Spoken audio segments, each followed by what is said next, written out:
Part 5: The trade that taught me about IV crush. Let me tell you about a trade that taught me one of the most painful lessons in options trading. And honestly, I wish someone had explained this to me before I lost money on it. I was watching a stock that was expected to make a big move. There was an important event coming up. The market was expecting volatility. The option premium was moving higher and higher. I looked at the chart. The setup looked perfect. The trend was bullish. The breakout looked strong. And I thought, this is it. So I bought a call option. The premium was around 25 rupees. I bought it because I expected the stock to move strongly after the event. And then, the event happened. The stock actually moved up. Exactly the way I expected. I opened my trading app expecting to see a nice profit. But something was wrong. My option was not giving me the profit I expected. In fact, the premium started falling. I was confused. I checked the stock. It was still going up. I checked my option. It was going down. I remember thinking, how is this even possible? I had predicted the direction correctly. So why was I losing money? That was the day I learned about something called IV crush.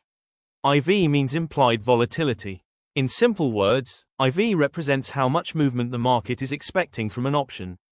Before a major event, traders often expect a big move. Because of that expectation, implied volatility can rise. And when IV rises, option premiums can become expensive. That was exactly what happened in my trade. Before the event, the market was expecting a big move. So the option premium was inflated. I bought the option when volatility was high. Then the event happened. The uncertainty disappeared. And suddenly, the expected volatility dropped. That drop in IV reduced the option premium. So even though the stock moved in my direction, my option premium still suffered. That was a huge lesson for me. I realized something very important. Being right about direction is not enough in options trading. You also have to understand what is happening to the option premium itself. Let me give you a simple example. Imagine a stock is trading at 1000 rupees. An ATM call option is trading at 25 rupees. Before an important event, traders are expecting a huge move. IV rises. The option becomes expensive. You buy that call at 25. Then the event happens. The stock moves from 1000 to 1020. You are directionally correct. But after the event, IV suddenly falls.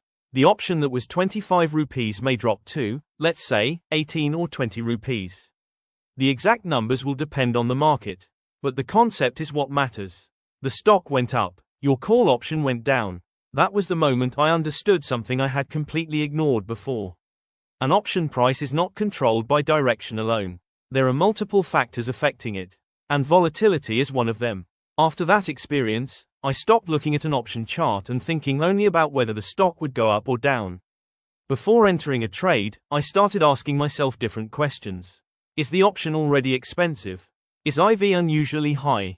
Is there a major event coming? Am I buying because of a genuine setup, or because everyone is expecting a big move?